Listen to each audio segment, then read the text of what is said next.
Bismillah ar-Rahman ar-Rahim. Good evening, everyone. This is Dr. Sameh Saeed, Professor of Neurology and Head of the Neuropsychiatry Department at Alexandria University. I'm very happy to start the neuromuscular session of the 13th annual conference of the Neuropsychiatry Department at Alexandria University. This year we have the COVID circumstances. However, we could overcome these problems by taking the chance to go live, international. The world turned into a small island where everyone can reach everyone in different continents. And this year, especially, we have 13 distinguished international speakers from different countries. And this session, especially the neuromuscular sessions, I'm delighted to have three eminent neuromuscular expertise sharing the session with me. Professor Aisha Sharif from the Saudi Arabia, and Dr. Dua Salamawi from Alexandria University, and Dr. Nagia Fahmi from Ain Shams University, Cairo. Also, I'm very happy to have a distinguished international speakers, distinguished Professor of Neuromuscular Disorders, Dr. Haward, and Dr. Kapler from the United States, and Dr. Proof from Belgium. I will leave the floor for my colleagues, chairmen, to introduce the first speaker. Please, Dr. Dua. Bismillahir Rahmanir Rahim. Good evening. This is Professor Dua Al-Salamawi, Professor of Neurology, Alexandria University.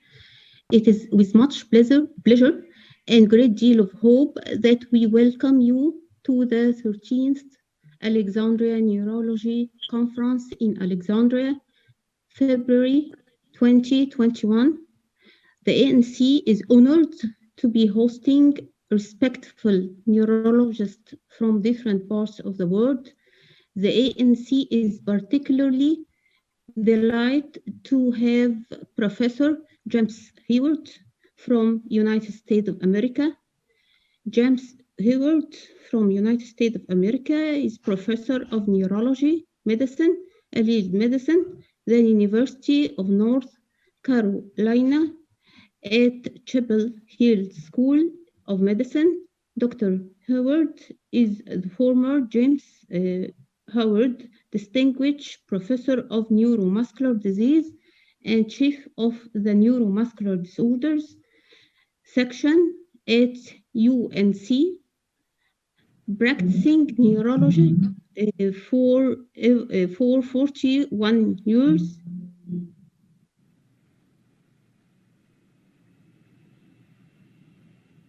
With focus on Myasthenia Gravis and EMG. He is leading expert in Myasthenia Gravis and has authored more than 70 abstracts, 150 articles, and 35 books, chapter, and 3 books of field. He currently directs the Myasthenia Gravis clinical trial and translate research unit at UNC. Dr. Howard was 2019 recipient of the European Academy of Neurology Investigator Award and is frequently invited to lecture of Myasthenia Gravis at national and international Myasthenia Gravis meeting. He is a member of NIH-funded Rare Disease Clinical Research Network for Myasthenia Gravis Net.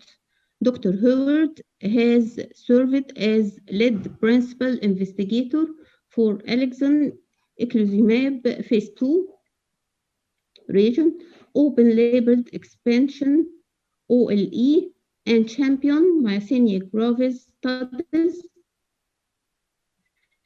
The RA Pharma Zilucoplan phase 2 and 3 studies, and Argenx Efigranimod phase 2 and 3 studies. James Howard from United States of America, who is going to share his presentation about targeting the neuromuscular junction in myasthenia gravis, a rationale approach to treat. Please welcome Professor James Howard. Today we're going to talk about targeted therapies for the treatment of myasthenia gravis. Management of myasthenia gravis is rapidly changing, and the future becomes very bright for our patients with this disorder as we have developed targeted therapies to selected targets at the neuromuscular junction. These are my requisite disclosures. Over the last several decades, as you know, we've seen a precipitous drop in the mortality rate of myasthenia gravis. But despite our current therapeutic immune-targeted therapies, we still have a group of patients with significant unmet need. There's a recent paper out of Toronto that suggests, depending upon our definition of refractory disease, it can account for 2.7 to nearly 40% of our patient population. And I believe that's due to, in part, the definition of refractory or poorly responsive disease. And we have to think in terms of both the disease burden to the patient as well as the treatment burden. And let me discuss this a little bit with you. From a disease burden perspective, and this is a single data cut through the Myasthenia Gravis Foundation of America patient registry, that more than half have MG-ADL scores that are in excess of 6, reflecting continuing fairly severe disease symptoms or disability. When we look at quality of life measures of this same group of patient, more than half have substantial impacts on their quality of life, suggesting that what we are doing still is not meeting the needs of this patient population. We can dissect this a little bit further and look at both patient frustration and patient dissatisfaction. On the left, looking at those things that frustrate the patient, we see things like they're not in control of their disease, nearly 40%. At the top, there's an impairment of full life activity of more than half. And nearly half reduce their social activity or their social well-being. On the right, we're looking at what makes them dissatisfied. Depending upon the agent used, some 33% to 80% have intolerable side effects, the higher number related to corticosteroid use. Many, up to 42%, are dissatisfied with the time it takes from treatment initiation to onset of improvement. And again, at the bottom, 40% feel that they have lack of efficacy due to whatever drug they're using. And a third find that our treatments are both inconvenient or difficult, things like plasma exchange or intravenous immunoglobulin, etc. Here again, we look at treatment burden in a different way, and we know that many of our drugs have intolerable or inconvenient side effects. Steroids are probably the worst, with mood disorders, the risk of infection, the atrophy of the skin, and we're not going to go in and belabor each and every one of these, but you are all well aware of what happens when we use our current medications in the toolbox. And then when we look at long-term systemic toxicity with chronic use, we see weight gain, osteoporosis, diabetes, hypertension with steroids. We see the potential for hepatotoxicity, nephrotoxicity with azathioprine and cyclophilins. And with complement inhibitors, there is the risk of meningococcal infections. Complement inhibition has become recognized as one of the, if not the most important mechanism for the pathogenesis of myasthenia gravis in AChR-positive disease. And this slide demonstrates what's happening. Antibody binding to the acetylcholine receptor activates C1q of the complement system, which then results in the complement cascade, leading to the formation of the membrane attack complex, MAC, or the terminal complement complex, as it is now called.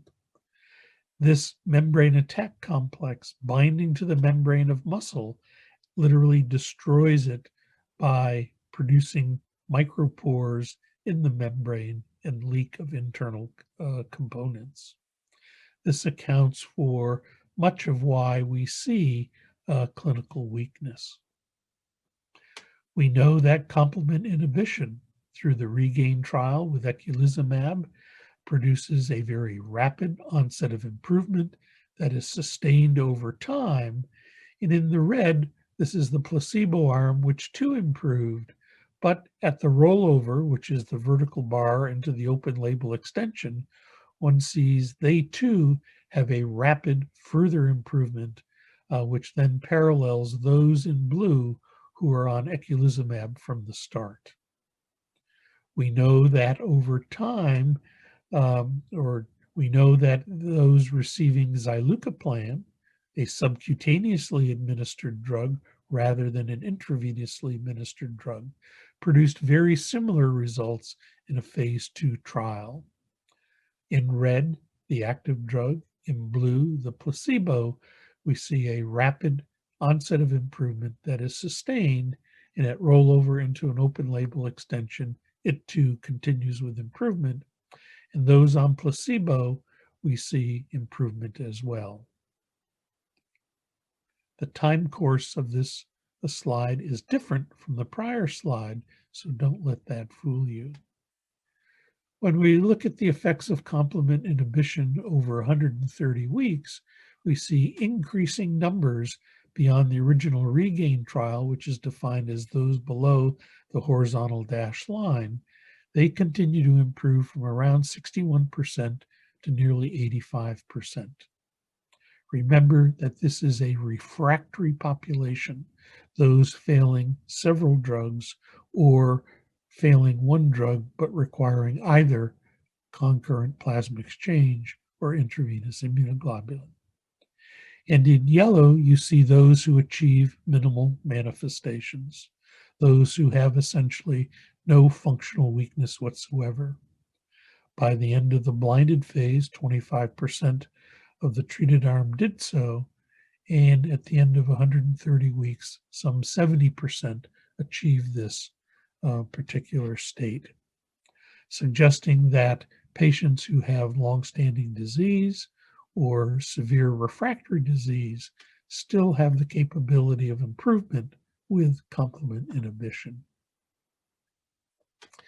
We also know from this study that exacerbation rates fall substantially. And on the left panel, the dark blue represents the first year prior to study entry. And in light blue, during the REGAIN trial itself, the blinded portion in the open label, this falls nearly 75%. And on the right, we look at hospitalizations, and a similar pattern is seen. Disregard the orange because that represents the placebo arm, but it does show marked improvement as well. But complement inhibition isn't the total answer. We know that there are multiple mechanisms for synaptic failure, and I'll speak about that in a minute.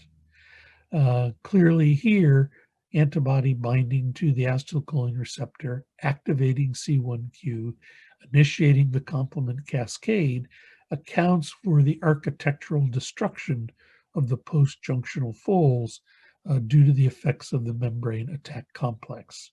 And on the left, in the lower quarter, one sees an ultrastructure photograph of a normal neuromuscular junction.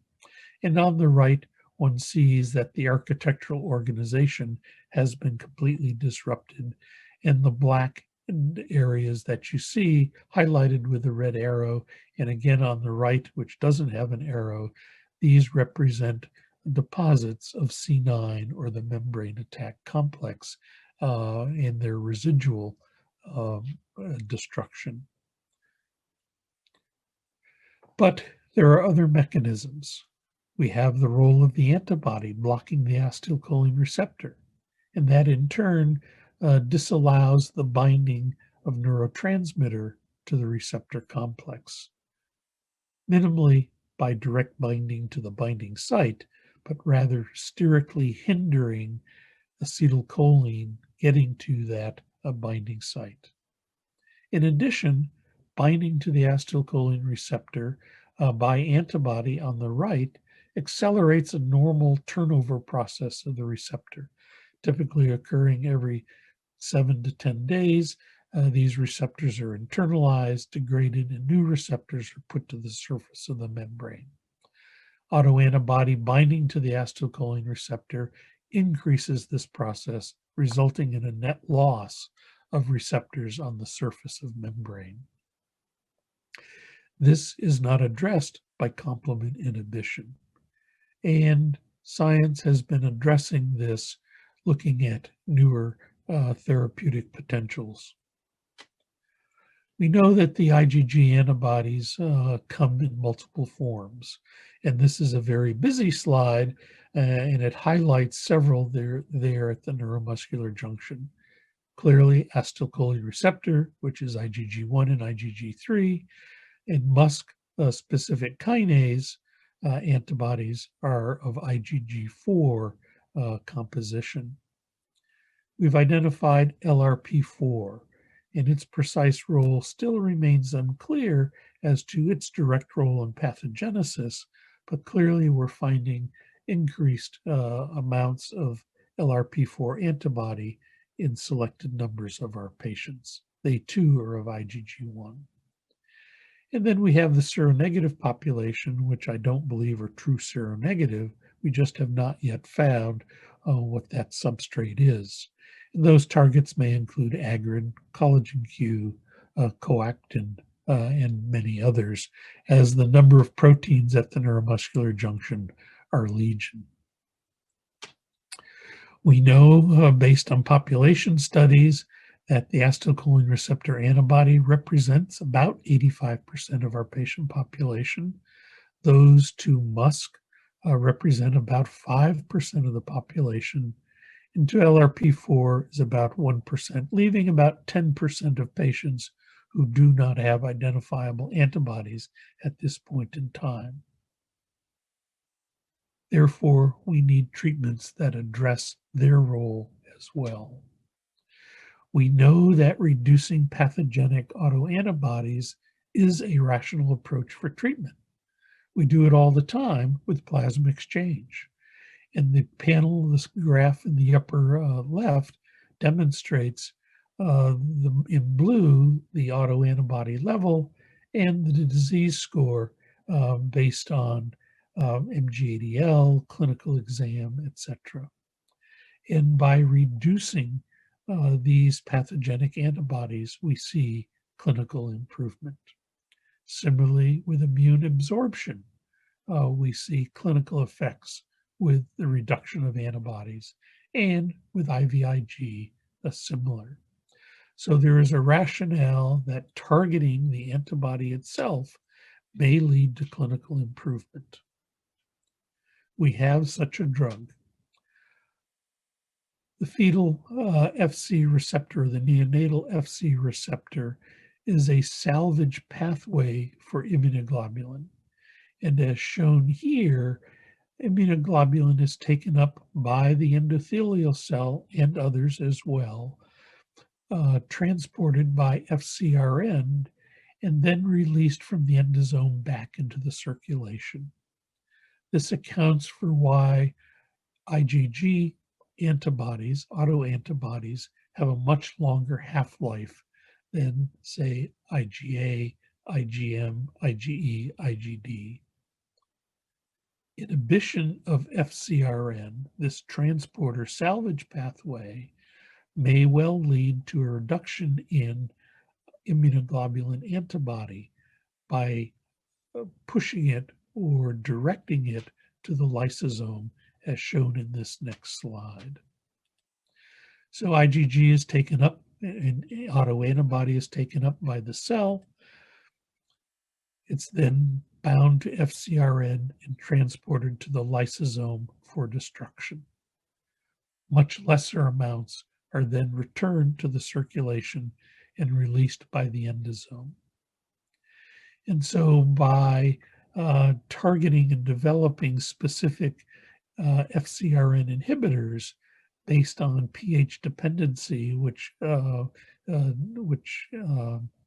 determines the binding to the FcRn molecule, we can outcompete the cycle and shunt these antibodies into the lysosome for degradation, as I've just showed you. We do have data that suggests that FcRn clears all subtypes of immunoglobulin, IG1, 2, 3, and 4, as shown on the right side of this slide. Efgartigimod is a designed small fragment FcRn inhibitor. And in studies looking in normal human volunteers, I can show you here in this slide that those with placebo in blue had no reduction in any of their total or subclasses of IgG. Those in green are representative of the normal human volunteers, and superimpose that in gold are a small MG population, demonstrating that all IgG subtypes, but not other immunoglobulin molecules nor albumin, are affected, though that data is not shown to you. As a result of this information, a phase 3 trial was designed, ADAPT. It has recently finished, and results have been released to the public. The paper will be forthcoming shortly, in which 167 patients with generalized disease, with disease classes of mild, moderate, severe, the majority of which were AChR positive, but 20% of the population did not have AChR antibody. They had to have an MG-ADL score of 5, and then were treated with 4 consecutive doses at weekly intervals, and then followed. The primary endpoint was what we call an MG-ADL responder. That was defined as at least a 2-point improvement, sustained consecutively for 4 weeks, and that treatment improvement had to start within the first week of their last infusion.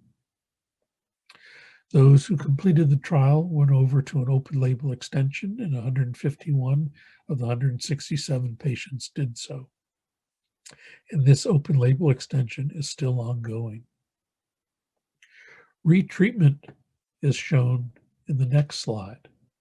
Patients could receive 1 cycle, and if they sustained their improvement, they were not treated again.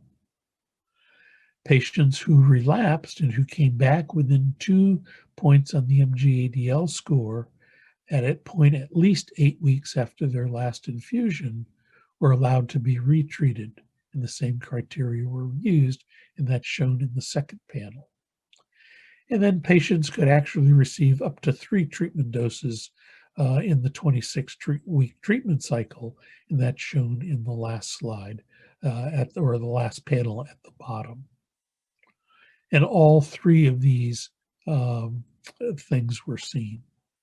Well, how did they do? On the left side of the panel, we see that nearly 70% of the patients achieved this MG-ADL responder definition, whereas 30% of the placebo arm did so. The secondary endpoint was the QMG response, and 63% improved versus 14% in the placebo arm. And the QMG responder definition was at least 3 points improvement, sustained for 4 consecutive weeks, and improvement had to start within 1 week of their last treatment. Remember, there were 4 weekly infusions. We also note that 84% of the patients who were MG-ADL responders had onset of improvement within the first 2 weeks. So we're now seeing treatments both with complement and with FcRn that start quickly. We're not having to wait for 6 months, sometimes longer, for treatment to start, but they do so much more rapidly. This has clear impact on how we will practice in the future. Now, there is data that I'm not showing you. Patients who underwent a second cycle had a very similar response to the first cycle. And there were a few patients who did not respond in cycle 1 who did respond in cycle 2, suggesting that if they failed their first trial, don't give up. They may respond at the second trial. The other thing that's important is the durability of the response. How long did it last? And clearly, there were individuals up to a third who had more than a 12-week response. And almost half of these individuals of the 15 did not require retreatment over the course of 26 weeks, suggesting a long duration of response. Another third had responses that lasted 6 to 8 weeks, as shown on the third bar. And then a small number, 10%, had responses that were less than 6 weeks, but at least 4 weeks in duration, suggesting that the response to treatment is different for different individuals, and one should consider tailoring the treatment to the response of the individual. Now, what happens to IgG and antibody? I'm showing it to you here, and in the 2 horizontal lines at the top that are dashed, that's the placebo arm, but one sees that in green, there is a prompt response in IVIG or IgG levels rather, and in blue, the antibody level. That peaks out somewhere around 4 weeks and then slowly returns back towards baseline. This was also similar in terms of IgG depletion in the AChR negative population. We don't have antibodies, of course, and so we don't see that. Similar reductions were seen in both IgG1, IG2, IgG3, and IgG4, and so MuSK LRP4 patients also responded similarly. Notably, this drug did not alter albumin levels. There is some concern in the literature that some FcRn inhibitors do so, but this particular one did not. It's not clear to date what the significance of this albumin drop is, and further information is needed. From a safety perspective, much like we see in other MG trials with complement and other things, headache, mild, was equal but prominent. Nasopharyngitis similarly affected, and some others. There were very infrequent infusion-related AEs with this compound, much less actually in the treated arm versus the placebo arm. And infections did not appear to be of significant concern. So to date, what's happened? We now have targeted immune suppression. And with targeted immune suppression, we can reduce the plethora of side effects that we see in patients that we're using other agents for. We now have rapidly active agents on the order of days to a couple of weeks. We have a way to treat the refractory MG population. Heretofore, they were poor in terms of quality of life, poor in terms of treatment burden. We still need information on the safety in childbearing patients. We now have different formulations with a sub-Q form of complement inhibition and IV form. In the FcRn world, several companies are developing sub-Q formulations. We now have a treatment that works in the non-AChR antibody patient, in the seronegative patient, because they too responded very similarly to those who responded with AChR positive with FcRn. and we have ongoing trials of complement inhibition in pediatric populations. Progress has been made. In my last few remaining minutes, I want to change topics and talk to you about COVID. There is a CARE MG registry that is sponsored by the MGNet Consortium, which is NIH Rare Disease Consortium. It's multinational, it's voluntary, it's a physician registry. And we're tracking patients who develop COVID-19 and their outcome.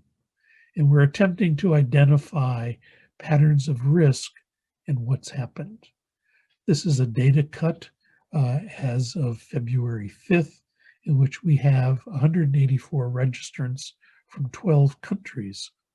And the predominant countries who are supplying information are the US, the UK, and Iran. But you can see that there are several others. We're asking you to participate in this. It's voluntary, and the link is at the bottom of this slide that will take you to the registration page to submit data. The Duke University is the coordinating data center for this program. But let me show you some of the information we have. 89% of the patients are laboratory positive, and 11% are suspected to have had COVID, but were not confirmed. 78% of these folks are AChR positive, 5% are MuSK, paralleling what we know about the disease, and about 15% are seronegative. Of these 184 patients, 20% have died. 3% have not recovered. 35% are recovered. And there's 43% who are still in the throes of recovering. This is important information. We haven't data mined it yet as to correlates to age and whether it reflects what we know about COVID in the population itself. But we need this information, and we're seeking your participation in order that we can determine what is the risk with the certain medications that we use.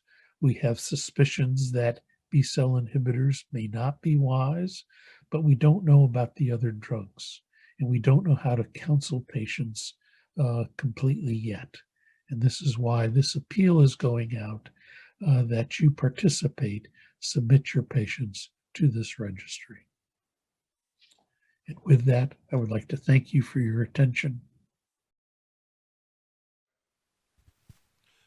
Thank you, Dr. Howard, for this excellent lecture, as always. Very detailed, very updated. I think we'll leave the question to the end of the session for the time's sake.